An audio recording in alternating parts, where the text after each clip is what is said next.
नमस्कार मित्रों, astro talkies में आप सभी का स्वागत है। समय बदलता रहता है और हम एक जगह से दूसरी ओर चलते हैं। तो इसी यात्रा को दिखाते हैं गुरुदेव भी, कि जो गुरुदेव की जो जर्नी है वह अब मार्गी अवस्था को लेने वाली है।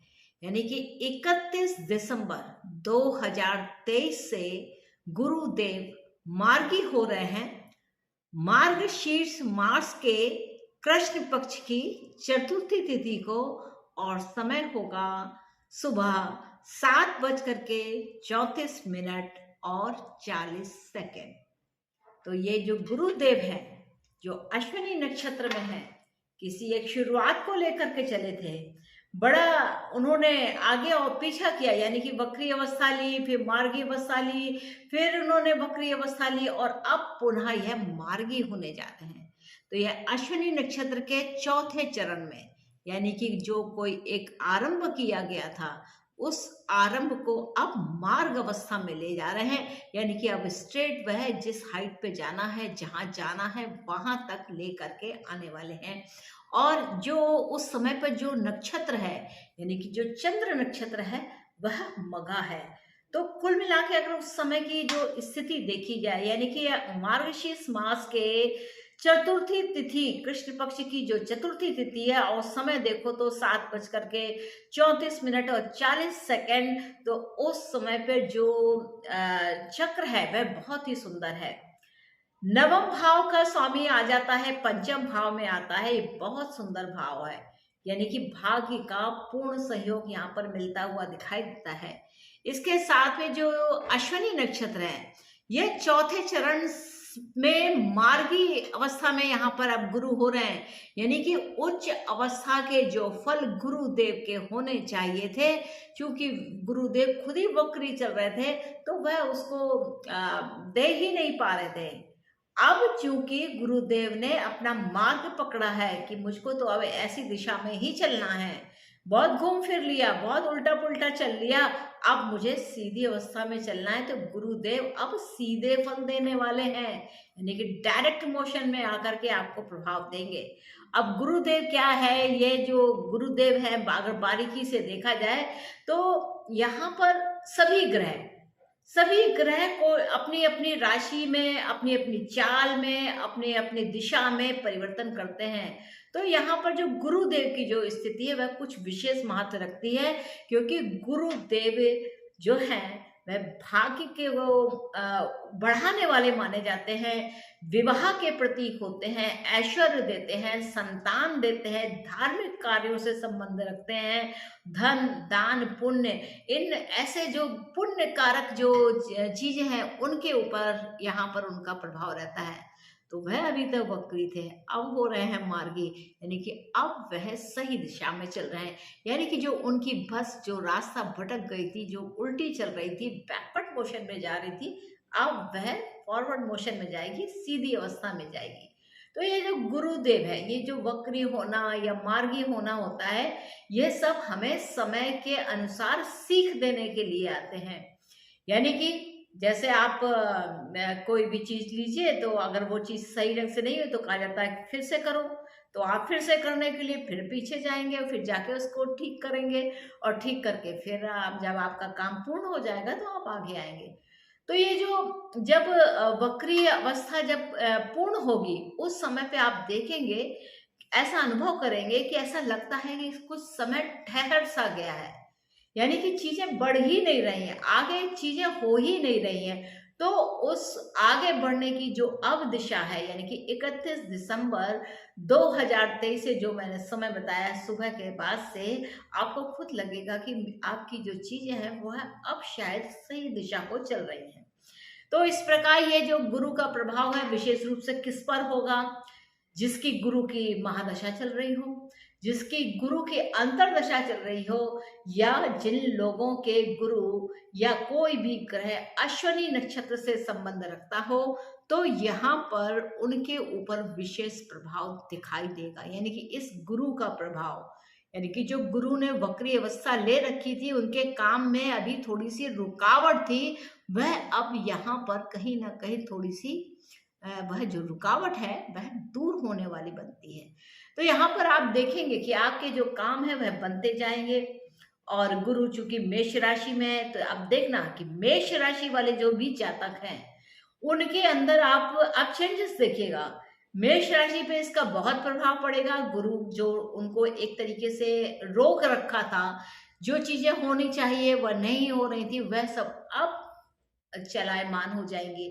क्योंकि जब आदमी उल्टा चलता है ना, तो बहुत सारी चीजों को देख नहीं पाता है। जब वह सीधा चलता है तो उन चीजों को देख लेता है। तो यहाँ इस भाव को समझना है कि गुरु जो ज्ञान देने वाले थे वह उल्टे होके चल रहे थे। यानी कि जो आपको शिक्षा हो रही थी वह थोड़ी सी उपयुक्त नहीं थी, जो होनी चाहिए थी वैसी ना हो करके अब आपको दिखेगा कि गुरुजी ने आपको सही दिशा दिखाई है और अब आप सही दिशा की ओर बढ़ेंगे। तो मेष राशि वाले जो भी जातक हैं, अब समझना यहाँ पर चंद्र राशि है और लगन को भी देखना। तो यहाँ पर आपको अपने आप में सेल्फ इम्प्रूवमेंट की संभावनाएं दिखाई देंगी। आपको लगेगा, आपको विश्वास होगा कि कहाँ पे आप गलती कर रहे थे और आप उस गलती को ठीक करने का प्रयास करेंगे।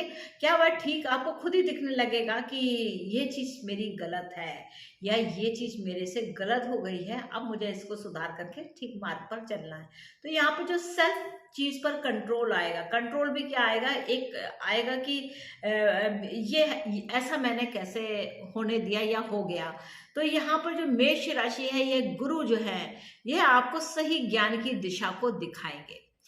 वृषभ राशि की बात की जाए तो आपके गुरु जो हैं वह द्वादश भाव से यहाँ पर मार्गी अवस्था को प्राप्त होंगे। यानी कि जो आपके खर्च की दिशा है उस पर इसका प्रभाव पड़ेगा। कुछ आपको मंदिर वगैरह चाहिए, आप आश्रम जाइए, वहां पर आप अपने दान पुण्य कर सकते हैं, क्योंकि गुरु जो है वह दान पुण्य को भी दिखाते हैं। मिथुन राशि की बात की जाए तो गुरु जो है वह मार्गी होने से मिथुन राशि वाले जो जातक है उनको विशेष प्रभाव यहाँ पर मिलेगा। क्योंकि गुरु जो है वह एकादश भाव में मार्गी हो रहे हैं। यानी कि आपकी इनकम के स्रोत यहाँ पर बढ़ जाएंगे और आपको बड़ा खुशी होगी कि जो इनकम आपकी पहले होनी चाहिए थी वह नहीं हो रही थी, अब हो रही है। तो इससे क्या होगा कि आपकी जो इच्छाएं हैं वह भी पूर्ण होंगी, आपके परिवार में भी इसकी खुशी का माहौल होगा, आर्थिक क्षेत्र यहाँ पर काफी वृद्धि होगी। कर्क राशि वाले जो जातक हैं उनके लिए क्या है, उनके लिए जो मेष राशि है, अगर आप देखें तो 10 आता है सप्तम में और 12 आ जाता है आपके नवम भाव में और दसम भाव में आ जाते हैं आपके गुरुदेव, आ जाते हैं मेष राशि में। अब यानी कि भाग्य भाव का स्वामी आपके दसम केंद्र में आ रहा है। तो यहाँ पर आपकी नौकरी के यहाँ पर जो आपके साधन है वह सुदृढ़ होंगे। यानी कि रोजगार के जो अवसर है उनमें वृद्धि होगी और आप देखेंगे कि आपको कुछ नए अनुबंध भी यहाँ पर मिल सकते हैं जिनके लिए आपको कार्य करना पड़े। सिंह राशि वाले जो जातक है उनके लिए यह जो मार्गी अवस्था है वह उनके नवम भाव से जाती है। यानी कि आपके जो भाग्य के दरवाजे है अभी थोड़े बहुत कुछ ऐसा लग रहा था कि कुछ भाग्य में वर्धन नहीं हो रहा है, कुछ रुका हुआ सा लग रहा है, कुछ चीजें नहीं हो पा रही हैं या पिता के स्वास्थ्य में थोड़ी बहुत प्रॉब्लम थी, वह सब अब यहाँ पर दूर होती हुई दिखाई देगी। आप देखेंगे कि आने वाले समय में, यानी कि कह सकते हैं नए साल से आपके जीवन में नई उमंग और नई तरंग आएगी। कन्या राशि के विषय में अगर बात की जाए तो यह जो उनका गुरु का गोचर है यह अष्टम भाव से जाता है। तो यहाँ पर देखना कि आपके अष्टम भाव यानी कि जीवन साथी से संबंधित जो चीजें हैं या जीवन साथी के धन से संबंधित या आपकी जो वसीयत का जो भाव है, जो थोड़ा सा कुछ ब्रेकअप पॉइंट ले रहा था, वह अब यहाँ पर ठीक हो जाएगा। तो यहाँ पर आप देखिए कि कन्या राशि वालों के लिए यह जो गुरु है वह अष्टम भाव से जाते हैं, तो कुछ ट्रांसफॉर्मेशन तो जरूर देंगे। आपको कुछ एहसास तो होगा कि मुझे यह सब चीजें चेंज करनी चाहिए। तुला राशि के लिए बात की जाए तो यह जो गुरुदेव है, यह मार्गी अवस्था उनके सप्तम भाव से, यानी कि जीवन साथी, बिजनेस पार्टनरशिप्स यहाँ पर ग्रो करेंगे ही। आप यहाँ देखेंगे, क्योंकि गुरु जो है वह वृद्धि करते हैं। तो अगर ऐसे में अगर आपकी कुछ पार्टनरशिप्स होती हैं तो आप वह निश्चित रूप से विकसित होंगी, और यहाँ पर आपके जीवन साथी का जो प्रभाव है वह यहाँ पर बढ़ता हुआ सब दिखाई देगा। वृश्चिक राशि की बात की जाए तो गुरुदेव षष्ठ भाव से जाते हैं, तो यहाँ पर पेट संबंधी समस्या, यहाँ पर ध्यान दीजिएगा। अपने स्वास्थ्य का, रोग का ध्यान दीजिए, ऋण का ध्यान दीजिए। साथ में आपका शत्रुओं पर भी आप ज्ञान के द्वारा यहाँ पर विजय प्राप्त कर सकते हैं। तो रोग, ऋण, शत्रुता पर यहाँ पर आपका ध्यान होना चाहिए कि गुरुदेव हैं, तो इसलिए जो कंसल्टेशंस आप लें उनका सही उपयोग करें।